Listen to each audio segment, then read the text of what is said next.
Hello there and welcome to another episode of Captain's Dry Dock, and in the dry dock today we'll be making the rank pips from Star Trek The Next Generation.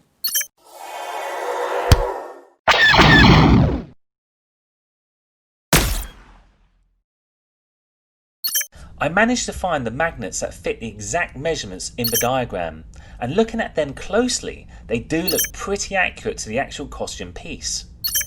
Okay, rather than make them, why don't I just not buy them online? Because there are plenty of places out there that sell Star Trek The Next Generation ranked pips. Well, if you look on eBay and Etsy and a few other shops, you'd find that 90% of them are just incorrect. Their sizes are so ludicrously out that it's beyond cosplay. It's more like just a cheap costume. They're too big or too small or too flat, the wrong color. Some of them even have pins which you don't want to prick into your really expensive tunic, or if you made one you don't want to destroy it by pricking a hole in it.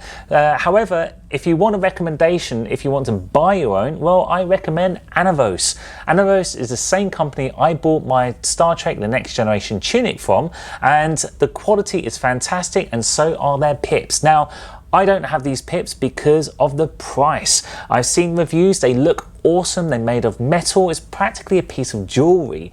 But $70 is $70 for 4 magnets. Well, it's actually 8 magnets if you include the 4 magnets on the back plate. So $70 for 8 magnets. I can't justify it. Also, because I'm based in the UK, I would have to pay an import tax. So that would cost around about $100 roughly, and also postage. So no, I can't do it. I love them, I think they're awesome. If you do live in the United States, or if you do have the money, I do recommend them, but a bit too rich for my blood. So there was no way I was going to poke holes in it. A solution was needed for a less aggressive method to attach and detach the pips.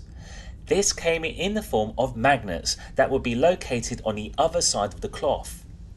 To fix the magnets in place so they locate the pips in the exact position every time, a backplate is required. In fact, this is one of the methods used by the Star Trek costume department at Paramount. My first attempt at a backplate was a simple piece of plastic card with holes drilled out. It was messy, but it did the job, albeit with inaccurate sized pips. However, making it was a faff, and I wanted this to be a good quality piece to reflect my awesome tunic and comm badge.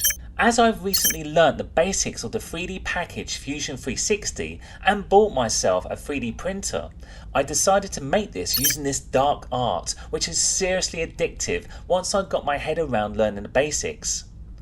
This has the benefit of being extremely accurate, and I would be able to make more of these really easily for others that may want to have a set for themselves.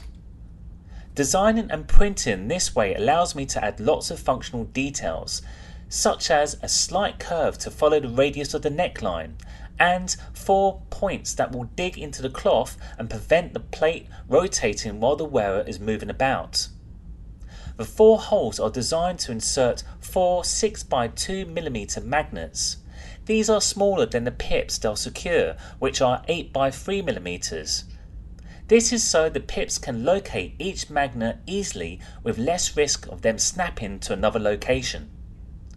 Although the studio pips have a gold backplate, I've chosen to use black filament so it can't be seen. And as it's a functional piece that's hidden, there's no need to paint or sand, especially as this example came out so well for my 3D printer. So all I had to do is remove the 3D printed supports. I set the magnets into the recesses using a tiny amount of superglue. However, as all my tweezers are metal, which the magnet will be attracted to, I used a toothpick instead with a touch of paper glue on the end so I can pop the magnets in. The pips needed painting, and as the magnets are so smooth, I decided to key them off with 800 wet and dry sandpaper so the paint had something to bite into. But this was a mistake, as the dust it made was of course magnetic and would stick to the magnet, which made it an absolute hassle to be able to clean it off. Instead, I opted to just clean the surface with alcohol, which will remove any grease or oils.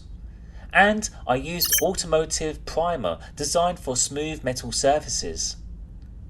Then I attached the pips on a piece of plastic strip for painting.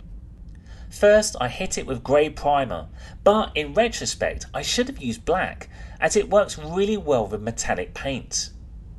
For the metallic, I use Games Workshop paints as they're designed to be hard wearing for models that are constantly being handled, which is ideal for this prop. Although it looks finished, I felt the gold was a bit too bright. It looked very toyish compared to the studio pips that were actually made from a metal, which I think was brass. So I dulled them down with some brown wash until the shade and surface looked right, and then I gave it a light dry brush of the gold paint to highlight the edges.